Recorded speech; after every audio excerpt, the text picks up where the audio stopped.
Hi friends, இன்றைக்கி நம்ம ஆட்டு நெஞ்செலும்பு சூப் எப்படி செய்யலாங்கிறத பார்க்கலாம். இதுக்கு ஃபஸ்ட்டு தேவையான பொருட்கள்: தேவையான அளவு எண்ணெய், அரை ஸ்பூன் சோம்பு, கருவேப்பிலை சிறிதளவு, ஆட்டு நெஞ்செலும்பு பார்த்திங்கன்னா நம்ம 250 கிராம் எடுத்து வச்சுருக்கோம், ஒரு பச்சை மிளகாய், 2 வெங்காயம் மீடியம் சைஸ், 3 தக்காளி மீடியம் சைஸ், இஞ்சி பூண்டு பேஸ்ட்டு, மஞ்சள் தூள் அரை ஸ்பூன், குழம்பு மிளகாய்த்தூள் 1 ஸ்பூன், தனி மிளகாய்த்தூள் 1 ஸ்பூன், தனியாத்தூள் 1 ஸ்பூன், சீரகத்தூள் அரை ஸ்பூன், மிளகுத்தூள் 2 ஸ்பூன், கொத்தமல்லி, உப்பு தேவையான அளவு.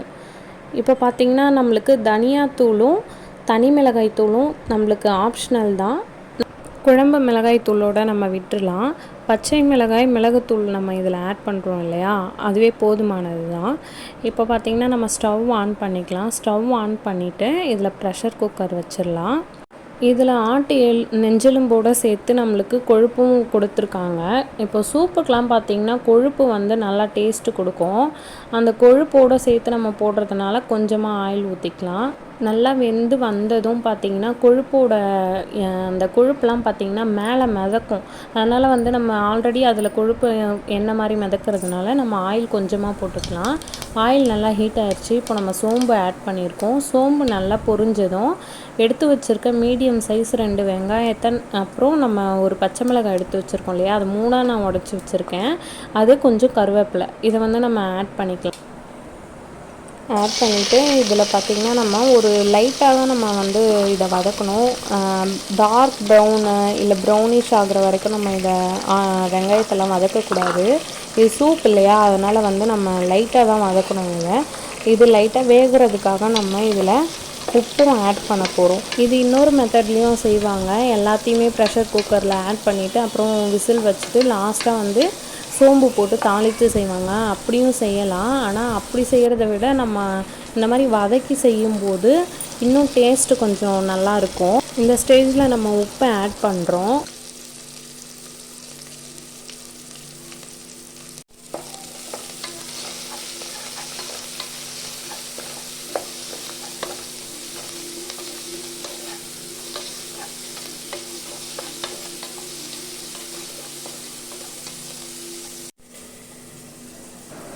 மஞ்சள் தூள் போட்டுக்கலாம்.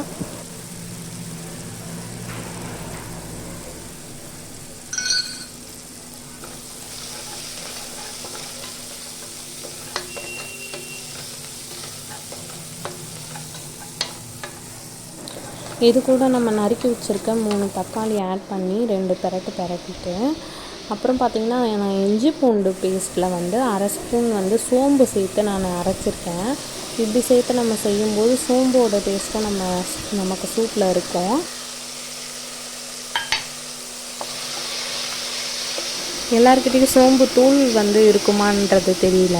சோம்பு தூள் இல்லாதவங்க என்ன பண்ணலான்னா, நம்ம இஞ்சி பூண்டு பேஸ்ட் அரைக்கிறோம் இல்லையா, அதில் ஒரு 1/4 ஸ்பூன் சோம்பு போட்டு அதோடு நம்ம அரைச்சி இதில் ஆட் பண்ணிட்டோன்னா நல்லாயிருக்கும். அந்த டேஸ்ட்டும் நல்லாயிருக்கும். இதில் நம்ம சீரகத்தூளும் போட போகிறோம் இல்லையா, சீரகத்தூளும் சோம்பு தூளாக மிக்ஸ் ஆகி பார்த்திங்கன்னா டேஸ்ட் நல்லாயிருக்கும். இப்போ இந்த ஸ்டேஜில் நம்ம வந்து தனி மிளகாய்த்தூள், தனியாத்தூள், குழம்பு மிளகாய்த்தூள், பார்த்திங்கன்னா சீரகத்தூள், இதை நம்ம ஆட் பண்ணிக்கலாம்.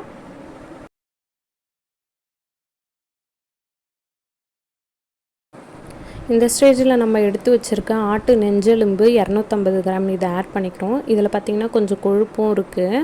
இதை வந்து நம்ம ரொம்ப வதக்கக்கூடாது. ரொம்ப வதக்காமல் சும்மா அந்த மசாலாலாம் மிக்ஸ் ஆகிற அளவுக்கு நம்ம 2 பெரட்டு பார்த்திங்கன்னா ஒரு 4 பேர் குடிக்கிறதுக்கான அளவுக்கு நான் இதில் வாட்டர் ஆட் பண்ணிக்கிறேன்.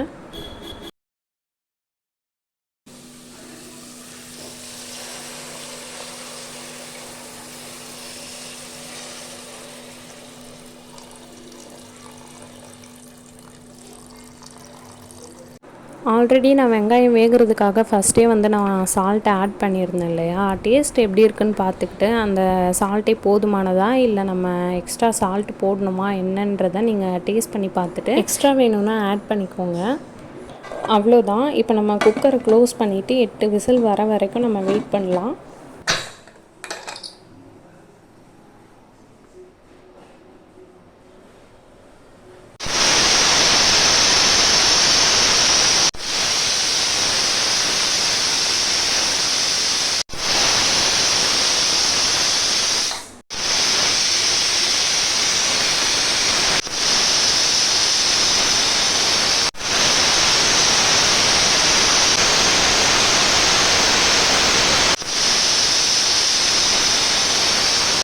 அவ்வளோதான் ஃப்ரெண்ட்ஸ், 8 விசில் வந்துருச்சு. அந்த குக்கரில் இருக்க ப்ரெஷர் எல்லாம் வெளியே போயிட்டு நம்ம விசில் எடுத்து வச்சுட்டு நம்ம இப்போ ஓப்பன் பண்ணுறோம். 8 விசில்லையே பார்த்திங்கன்னா ஆட்டு நெஞ்செலும்போட எலும்புலாம் பார்த்திங்கன்னா நல்லா வெந்து மாவு மாதிரி இருக்கும். நம்ம சாப்பிடும்போது பாருங்கள் எப்படி இருக்குன்ட்டு.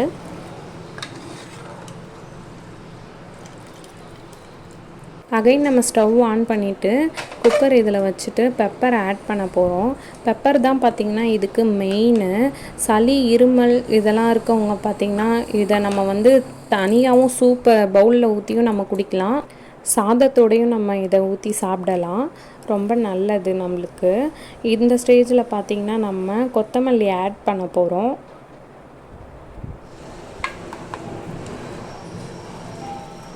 1 இயர் பேபிஸ்க்கு குழந்தைங்களுக்குலாம் இதை நம்ம கொடுக்கலாம். 1 இயர் பேபிஸ்க்கெலாம் நீங்கள் ரைஸில் ரசம் ஊற்றி மிக்சியில் கிரைண்ட் பண்ணி நீங்கள் ஃபீட் பண்ணுவீங்க இல்லையா, அதே மாதிரி தான் நம்ம இந்த சூப்பையும் அவங்களுக்கு கொடுக்கலாம்.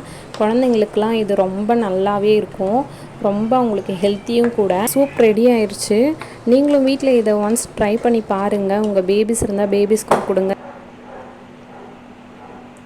அவ்வளோதான் ஃப்ரெண்ட்ஸ், இந்த வீடியோ உங்களுக்கு பிடிச்சிருந்ததுன்னா என்னோடய சேனலை சப்ஸ்கிரைப் பண்ணுங்கள், லைக் பண்ணுங்கள், ஷேர் பண்ணுங்கள் ஃப்ரெண்ட்ஸ்.